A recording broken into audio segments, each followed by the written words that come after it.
Nag-i-enjoy ka ba ngayon? Oo naman. Ang dami na ng tao, no? Oo nga, ang dami-dami. Glasgow Barrio Fiesta. Anong pinagkakabalahan mo dito sa Glasgow? Ngayon, nagtatrabaho ako dito ngayon as a nurse for 20 years na. Ano yung pinaka-pressure being a nurse? Yung situation ng work, yung understaffing minsan. Oo. Pero okay naman kasi supportive naman so far yung mga tao dito sa Scotland.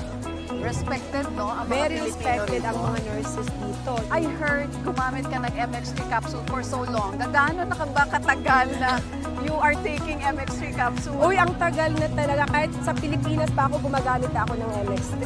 Matanong ko, bakit MX3? Kasi dito sa Glasgow, Europe, ang dami ng mga food supplements. Kasi ang MX3, nare-relax ako. Yung maganda ang feeling sa katawan.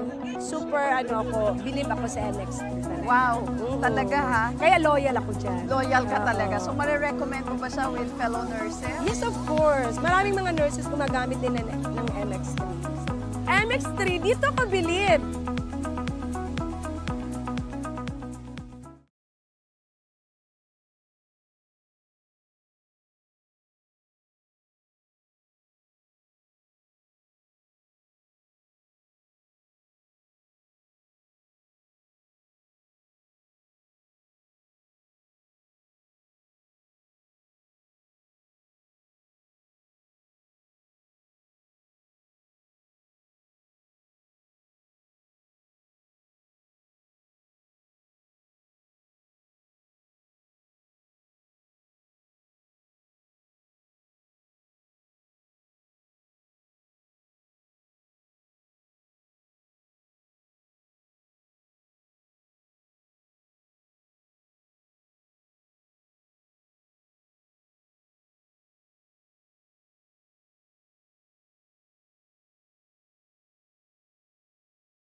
Lihim ng liham.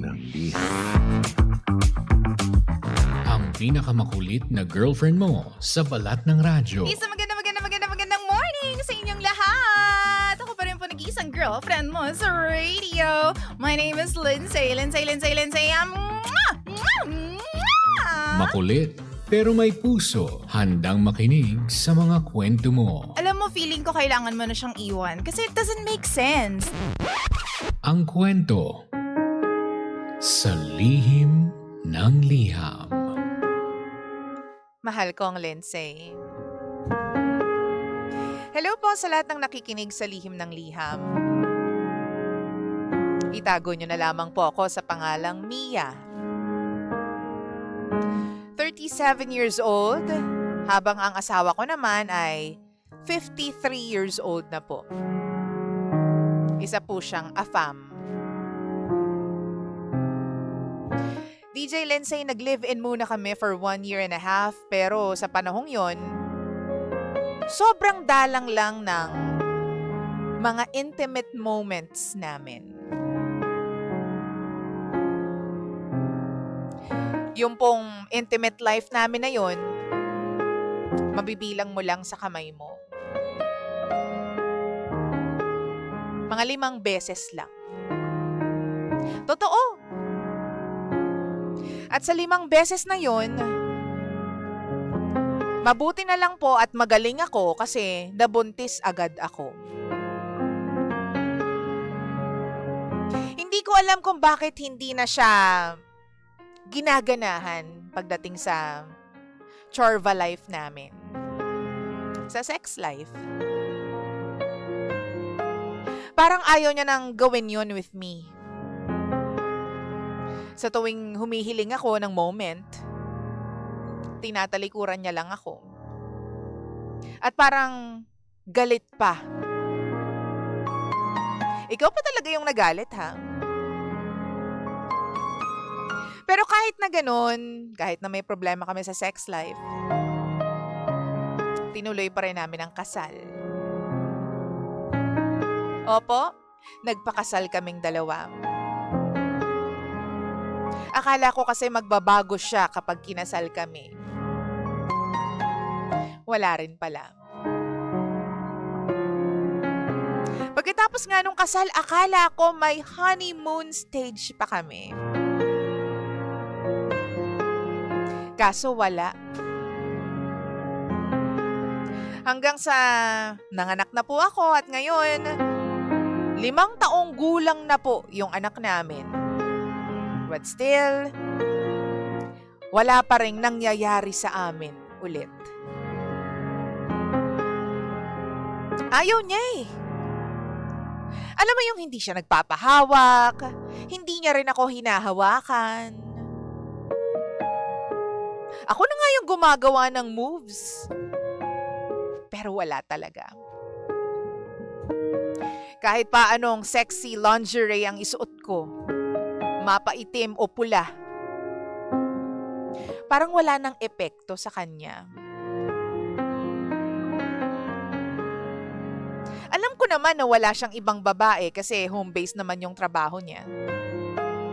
Lagi kaming magkasama, DJ Lindsay. Pero minsan, kapag inaaya ko siya, ako na lang yung nagagalit kasi kahit kailan, hindi siya pumayag. Nakakalungkot, no? Bilang isang babae, napaka-importante sa akin ito. Mabait naman siya. Maalaga, walang bisyo. At alam ko naman na mahal niya ako. Mabait din yung pamilya niya sa akin. Meron din po kaming kondo na nakapangalan na sa akin. Pero yun lang talaga. 0. Bokya. Bagsak. Wala. Pagdating sa sex life. Huwag niyo naman po sana akong i-bash. Pero nararamdaman ko po na unti-unti na akong nagiging hindi masaya pagdating sa asawa ko. In short, unhappy na po ako. Minsan nga naiinggit ako sa mga napapanood ko. Alam mo yung sa mga sine, yung mga bagong kasal, o di kaya naman matatagal ng magjowa. Parang init na init pa rin sila sa isa't isa. Pero kami, wala na. Ayaw niya na. Minsan naiinis na ako. Hindi ko siya pinapansin. Nga po pala, DJ Lindsay. Hindi rin siya nagpapa-check up. Ang sabi ko kasi baka may problema siya. Pero hindi siya gumagawa ng solusyon.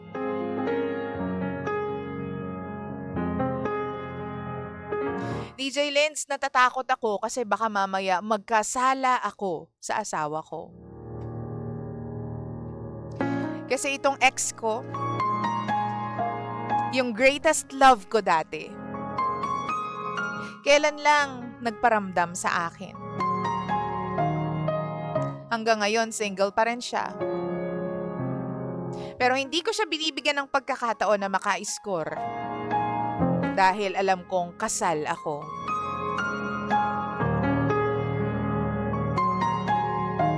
Ano po bang dapat kong gawin sa asawa ko? Ayaw niya akong galawin Ayaw niya rin naman magpatingin kasi baka meron siyang problema. Paano to? Habang buhay na lang ba kaming ganito? Paano naman yung pangangailangan ko bilang babae? Normal lang ba na kapag kasal na kayo, unti-unti na kayong magiging malungkot? Please, kailangan ko po ng advice. Alam kong husto na ang edad ko. Pero salamat pa rin po sa lahat po na magko-comment. Maghihintay po ako, DJ Lindsay. Maraming salamat in advance. Muli, ako po si Mia. At ito ang lihim ng aking liham.